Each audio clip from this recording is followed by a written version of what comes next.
Today's guest is Alexander Ian Un. He's a star playing the horn. It's not for nothing that he is the principal horn in the Sound Symphony Orchestra of Hanoi. Alexander is from Singapore, where he speaks English La and Chinese, but also is one of the smartest persons I have known. When he moved to Vietnam, he learned Vietnamese in 1 week. I am exaggerating, but it was really fast. He loves gym, driving bicycle, and taking off his shirt in a sunny day. But the most important here is that Alex is an amazing musician, a genius making arrangements, and I want to cheers for that. Salud por eso, mi guapo amigo. Welcome, Alex. Thank you. So nice to have you. It's a pleasure to have you. Thank you so much for accepting my invitation to speak in English with me. Your English is good. Salud por eso. Salud The first por one, eso. the first one. With frozen margarita virgin. So good. Did you make it or David? No, Mimi. So good. Welcome, Alex. So, talk me about you, my guapo amigo. What are you doing now? Orchestra, teaching, hobbies, whatever. Now in Vietnam, most of my life is just Sun Symphony, and when there's no rehearsal, then I just spend my time at a cafe or in the gym. I don't do much teaching here in Vietnam because, not much teaching available, but I used to teach more in Singapore. Yeah. But other than that, that's all. Let's go back a bit. How did you study music? Start. It was your parents. Your parents told you, like, will let you study music or something like that? There's two beginnings. The first one is the parents want me to learn piano first when I'm young. So I think maybe 4 or 5, Wow. 4 or 5, 6, just maybe 5 years of a Yamaha keyboard. So Yamaha keyboard, and then I didn't like it. I mean, I went to the class, I complained, don't want to practice, like everyone, and then I didn't do music for a short while. Then maybe when I was 11 or 12, then my dad, he brought me to my first orchestra concert. It was Singapore Symphony. Wow. And they played Vojak 9. Wow. So that was the first time I saw orchestra, and that's the first time I saw French horn. I don't know what is French horn, of course, but I told my dad, I want to learn that one. So then he contacted the Singapore Symphony and found a teacher for me, and I started then 11 years old. Wow. So of course that is still in school. French horn is just a side thing. So only I think 17 years old. That's the second real start when I said two beginning. So 17 years old, then I choose to study music, stop the normal school, and then go into music school. Wow. Also, you didn't finish high school? I did. But finish at 16. But instead of going to, like, in Singapore, you can continue the normal junior college or go to a polytechnic that has normal, more not so specialized courses. It's different. So I chose music school at 17. Like me, I was like 15 years old, and I left cello for 2 years. I was like, if I am not the best, I will not play cello. Very dramatic, a lot of passion. I understand, but look at you now.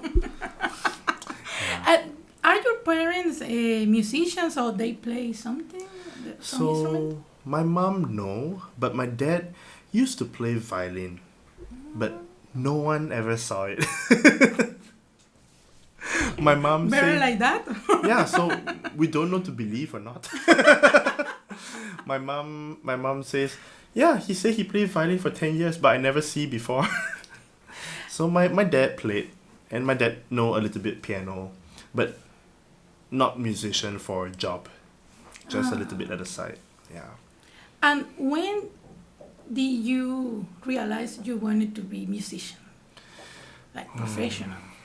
So when I start studying music at 17, that was number one. Like the first time I want to do music, I know it's the first time in my life it feels correct. Because when I'm in high school, I do very badly. And then music school is the first time I get A. And I'm like, this is correct. This is my thing. So that's the first time I feel like I want to do music. Then of course, maybe when I'm 23, 24, when I'm studying bachelor's, master's, then it's really I want to be, get orchestra job and really be a French horn player professionally. And you did your bachelor in Singapore. Bachelor's was, mostly in Singapore. It's in Singapore, but we go overseas for a short while. Then master's, I went overseas to UK. To UK, how was the life in UK? How was to move there? No, it's so long ago. 2016. So I went to London for masters. So 2 years. It wasn't so difficult because they speak English, and coming from Singapore, also English, so language was no problem. So every time I have problem, asking for help is quite easy. And then it was quite fun because like suddenly everyone around me is so into horn and music, because when I was in Singapore, you have different levels of passion. Some people are really, really like crazy with you, and some people are just like yeah. And the teachers? Both Singapore and UK, I had really good teachers, so both sides really. You were very lucky. Yeah, no, I haven't had I've heard stories of having bad teachers, and I'm really lucky to say none of my teachers in my life were ever bad teachers. And they all teach in different style. So it's like, it made me the musician I am now. But I had to also learn different things from different teachers, So, yeah, my teacher in Singapore was from America. And of course in UK, they are all from UK, different parts of UK. But mostly London orchestras. And do you miss the life there? Some parts, I don't miss the cost. Because Singapore is expensive, but London is so expensive too. More, even more. Some things Singapore more expensive, some things London more expensive, but both expensive. So same compared to Vietnam. No. Venezuela is cheap, but Vietnam is cheaper. So it's easier to live. Yes. Salud Por Eso. Salud Por Eso.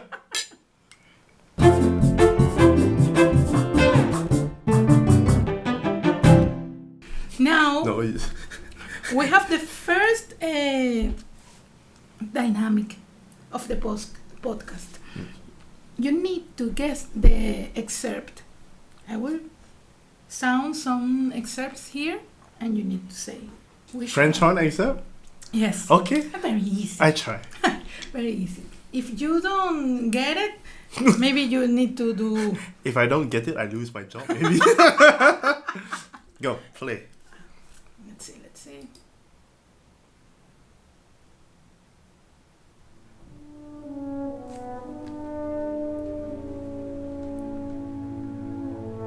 Tchaikovsky 5. Ah. I just played it 2 weeks ago. Oh, so beautiful. But I didn't play the solo. I played third horn 2 weeks ago in Singapore. So beautiful. Some parts are very long, some excerpts I put it very long. Sorry, but it's so beautiful. I cannot listen. French horn is the best instrument, right? I know. Better than cello. cello. After cello. Depends who you ask. Next one.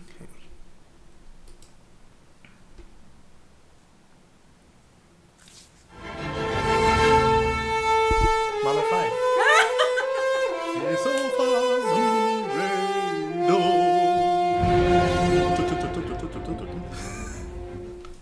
Okay, this is fast. Next one.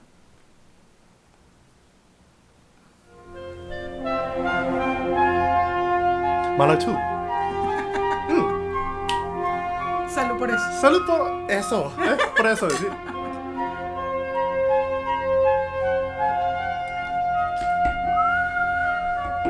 I played this part before. The four horns that need to play off stage and only play this yeah, it's so stressful. I think the next one is more. Let's see. Except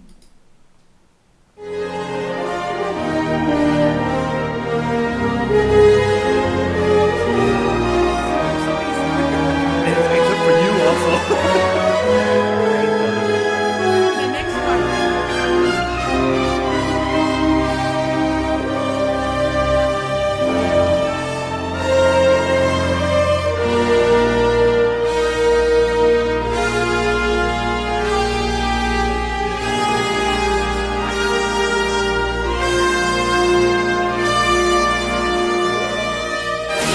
Which orchestra is that? It's so good.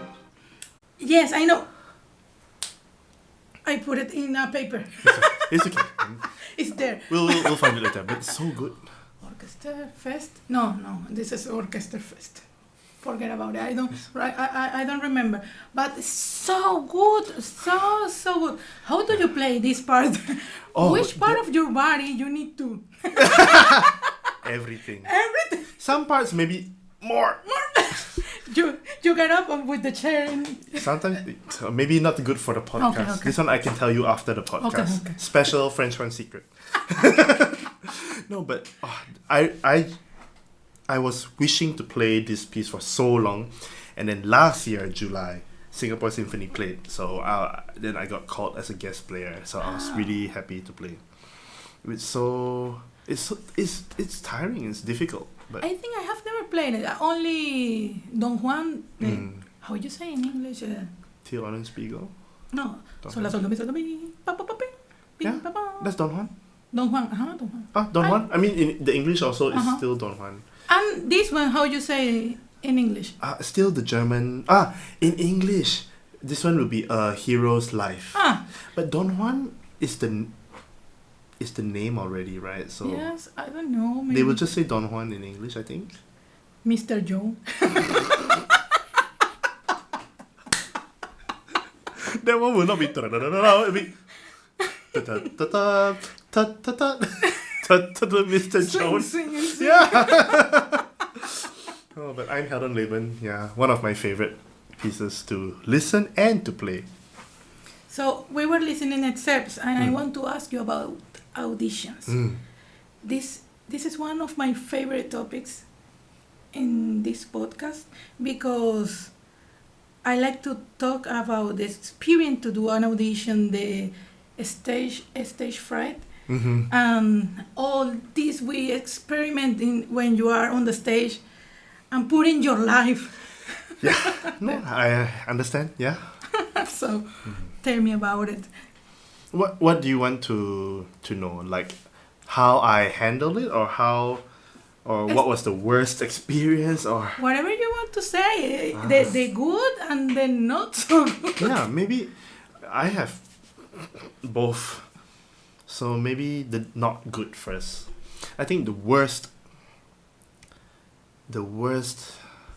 that I've ever felt in an audition is just like my lip is just like this, like shivering. So you live the same as us, like for us it's the bow. Yeah, it's basically the place that's supposed to be calm and work for you. So like breathing was like literally like you cannot like I just couldn't breathe, the lip shivering, so all the notes, maybe 50% is just bad and 50% is not exaggerating. It feels like, yeah, I will not say which audition it is, but I was a little bit younger and it's just so scared, and so you practice so much for it, like 3 months, like you applied audition. Yeah, so maybe that one was the worst. Just uncontrollable shaking, and like nothing you do, like your hand just everything just, yeah. Wow. Worst ever. Yeah. So that is my worst. And I think for me the best feeling, or like the best, is when it's the opposite. When I learned a special breathing trick, and it special like physical trick to calm yourself, and it really worked in the moment. And also a different style of preparation in the mind, because for me a lot of this connects to this. So can I share the tricks? That is the next question. So the first thing is the breathing. So a lot of times, so let's just pretend like this is like your normal breathing, right? But normally when we breathe, we never breathe to the max. Just and then breathe here. We don't do we never do that for normal. So it's just in the middle. But when we are nervous, it's always here. That's why you feel like you cannot breathe, because there's a lot of old air here. And then for a wind instrument, we need more air. But if you start here, you're like, nothing. Okay. So the trick is to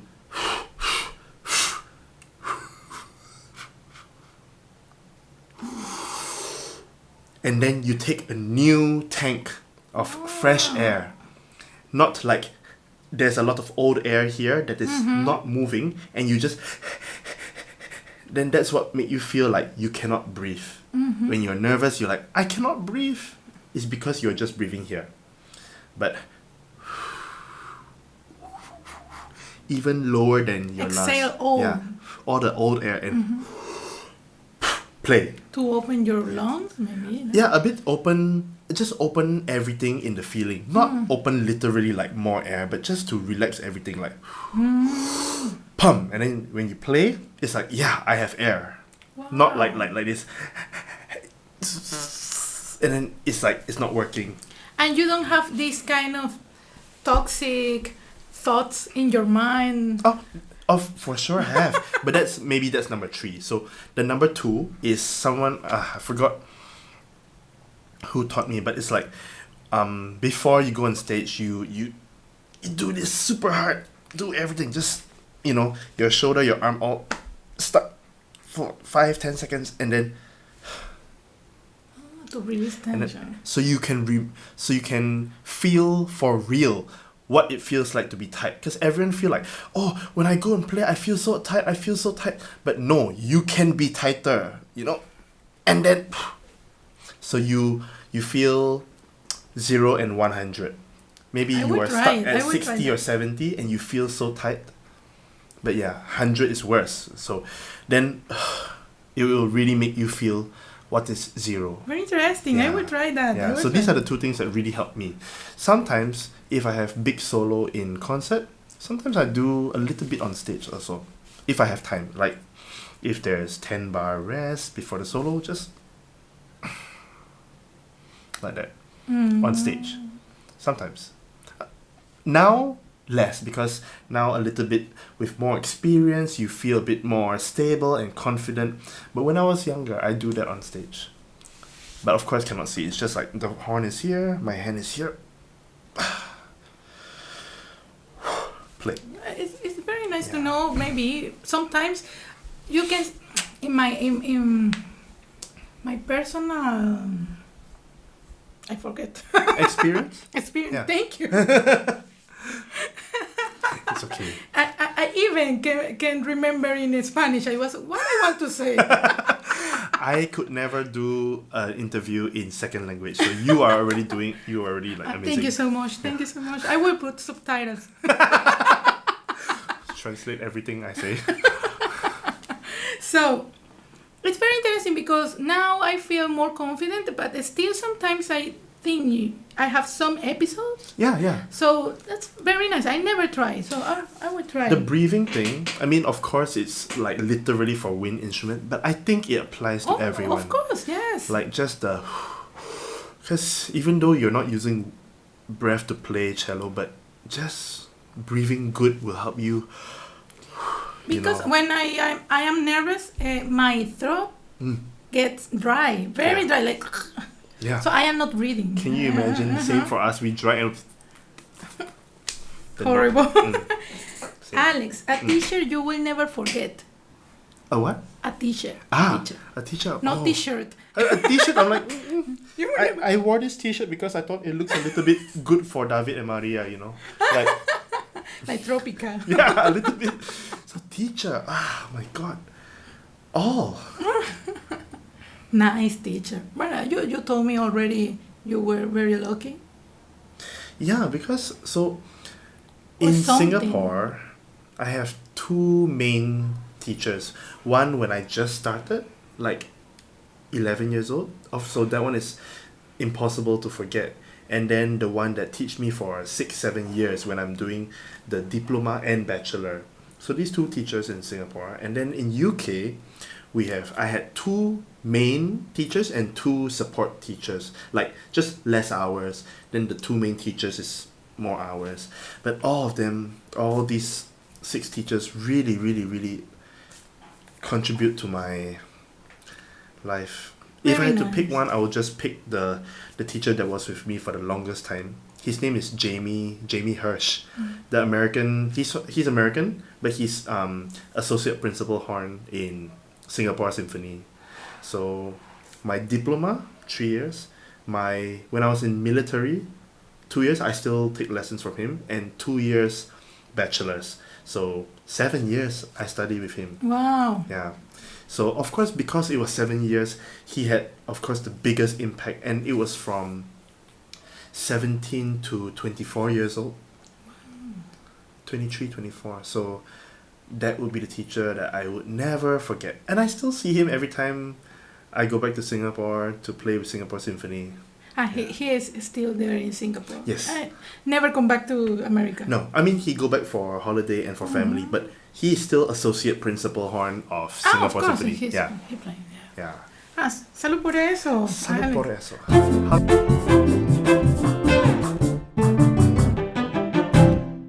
Let's go.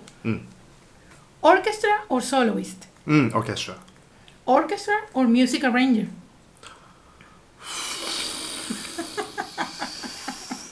For now, orchestra. Only because it's a full-time salary and a stable paying job. Music arrangement is based on commission, so it's difficult to stay to pick one. But that was difficult. It was difficult because I love music arrangement. Singapore or Vietnam? For now it's Vietnam. I always tell my Singapore friends I am a little bit happier here. Yeah. Gym or sex? It's connected. Gym, because I will always have a good gym session, but there's always bad sex. A music joke?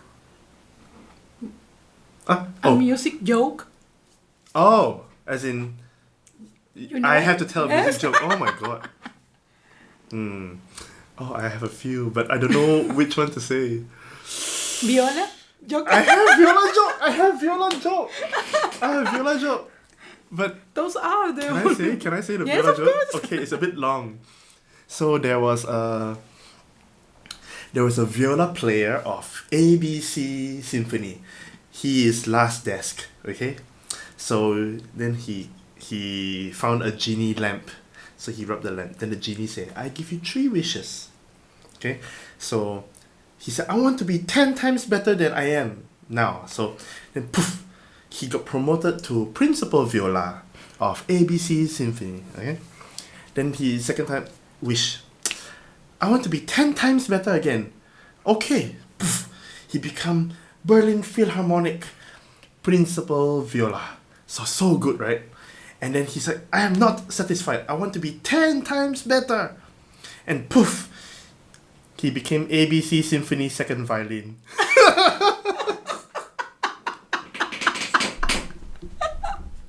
So sad. I'm sorry.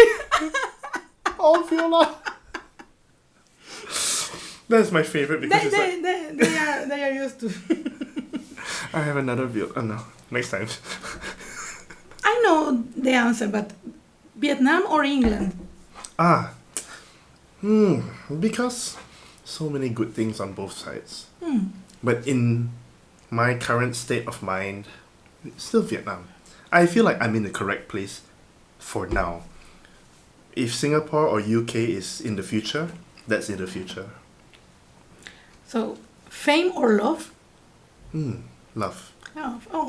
So cute.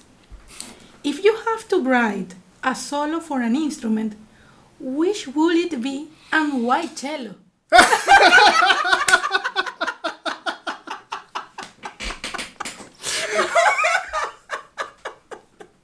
This is the super like expected Maria style joke. You wouldn't believe it. I do have a solo piece for cello. Oh! Because I took, in bachelors, I took, like French horn is the main thing. Then on the side, I did orchestration and composition. Then one of the composition, what's it called? One of the composition requirement is solo piece. And I did cello. Oh, wow. Because I think horn and cello are very connected. It's true. Yeah. Composers always put horn with cello, Brahms, Strauss, Mahler, so much. Everyone, like one horn or two horns with the whole cello Rococo section. Variations has a solo in our concert. Shostakovich also. So, a lot of horn solo in cello concerto. Yes. Dvorak cello concerto. Dvorak cello concerto. Yeah. Had the trio also. Yeah. No. Oh, very nice. I think horn cello is the most sexy instrument. Look. The instrument, not the player. Talk for you. So we are talking about composition and arrangement. I want to ask you about it. How or when did you start to make music arrangements? I first tried it out for fun when I was 16. High school band. And then I have some friends that I just try to write, maybe my friends, the five of us, it's like one clarinet, one flute, one French horn, saxophone, trumpet. So random. And I just use the free program on my computer. Like, I think it's called Finale Notepad. Like a free, stupid program. But there is a professional Finale, right? Yeah, which I use. I use the full professional Finale now. But in the beginning, I just download the free one that only can do like 10 instruments maximum. And maybe 20 bars or I don't know. That was 2006, 2007. Yeah, that's when I first tried it. Of course, it was horrible. I don't know anything.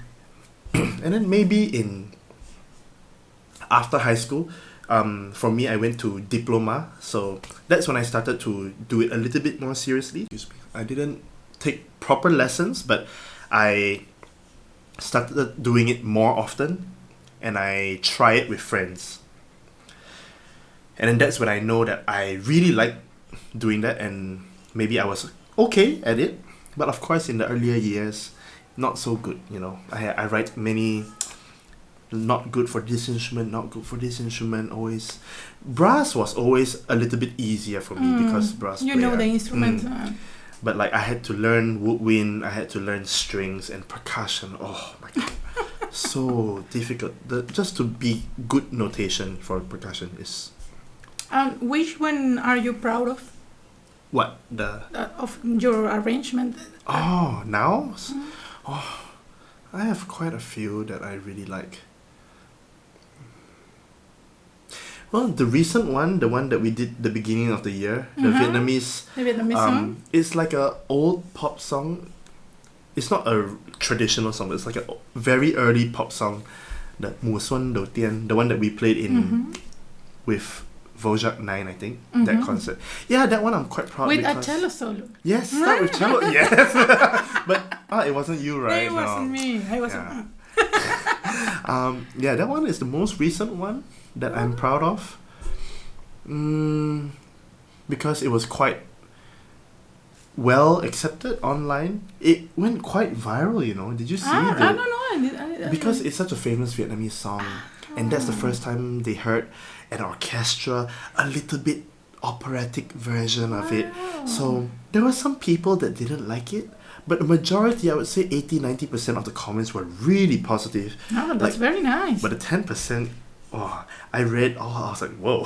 I mean, I don't really care about the negative Always comments. there are people like that. Yeah. So And I don't care about their opinion. Salud Por Eso. Salud for your Salud Por composition, Eso. for Thank your you. arrangement. Thank you. That was the most recent one that I'm proud of.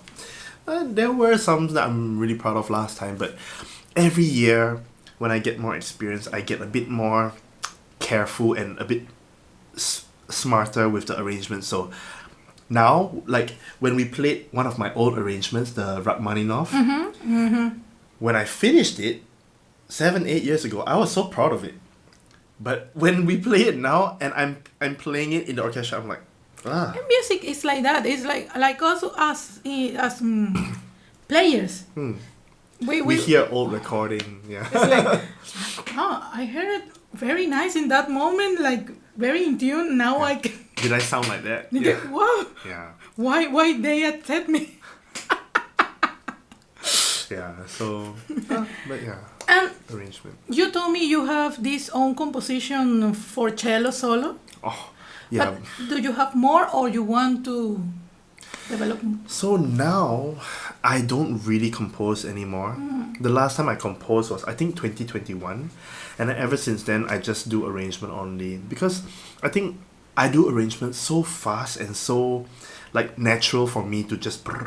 And you feel comfortable with yeah. it. And then fix a little bit, bye-bye. But composition, I write 5 bars. And I delete 4 bars. I write 5 bars, I delete 3 bars. And it's so emotionally draining. You have to commit to it, and composition is not my full-time job, so I don't even feel like I can give enough of myself to put in a composition. So when I was younger, I composed more, and some of it is fun, some of it funny, some of it good, some bad. But now I don't feel like I want to compose. Now I just want to like do like good arrangements. So now the last questions. Questions. A musical project you will never forget. I will never forget.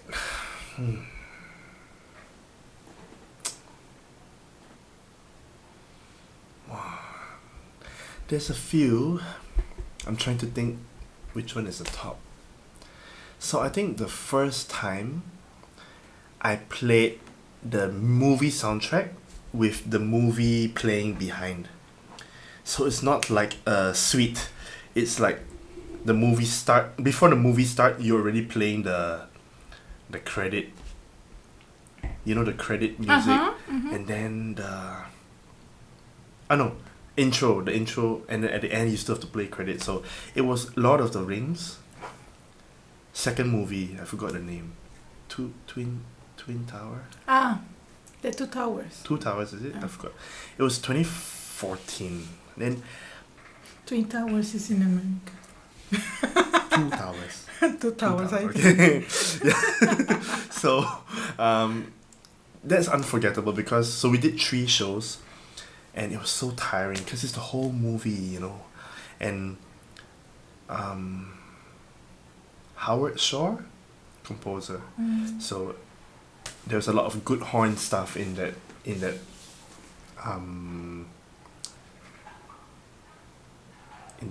soundtrack.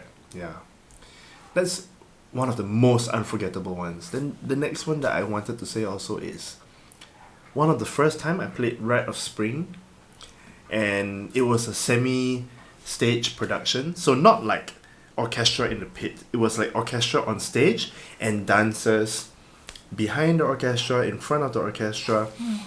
It was in Singapore, and that one was very memorable because I liked the piece Rite of Spring so much, but to see the acting and see the dancing, that was so quite modern, and the costume a bit scary.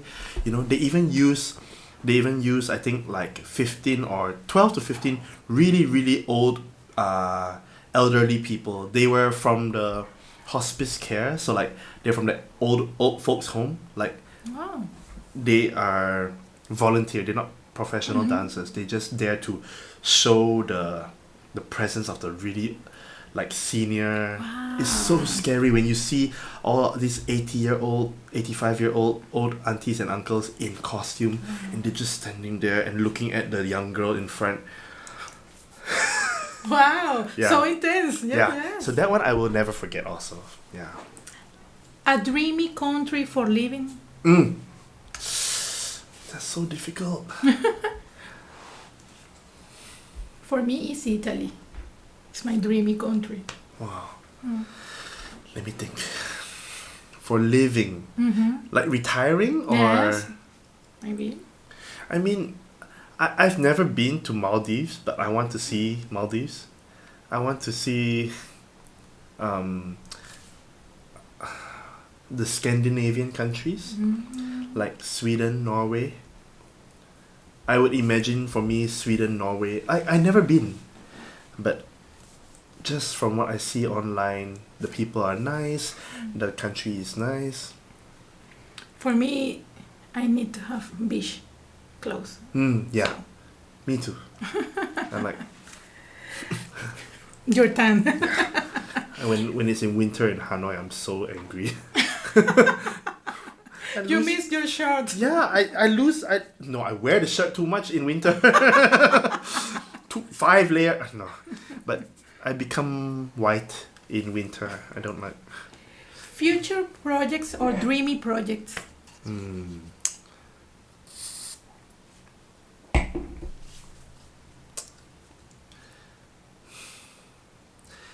I think when different music instruments, like we are Western classical, combined with like instruments from different ethnicities. So maybe, because we did a little bit of that in Singapore, but I didn't do much with it. As in, I didn't take part much, but I want to do that. Like Singapore, we have, so there's the Western classical musicians, then there's the Chinese instrument musicians, Malay instrument, and Indian instruments. And there's some projects where they combine everything to get like a Singapore flavor, Singapore kind of mixed instrument sounds. So it's very unique, and I want to do that with different cultures. So if you imagine like we play half is Western orchestra and the other half is like Vietnamese traditional instruments. Yeah, for me that one is always a nice way to combine and to show, Very nice, yeah, yes. Yeah. I like those things too. Yeah. An advice for the upcoming generations or a message you would like to share with everybody? For musicians or Yes, for musicians.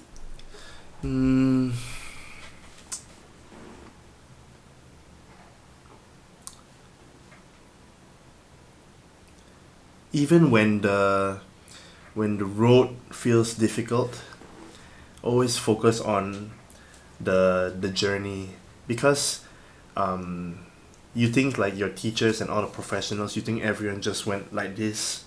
No, everyone's journey also is like, there's Ups and downs. ups and downs, and maybe when every day you're looking, you just see the down, you see the up, you see the down, you see the up, you just see this, but when you zoom out, you don't see that it's actually like this, you don't see the big progress. So you need to sometimes like tell yourself, yeah, good job, like thinking about how like 10 years ago and now, then you realize that, oh yeah, you've come so far, and then so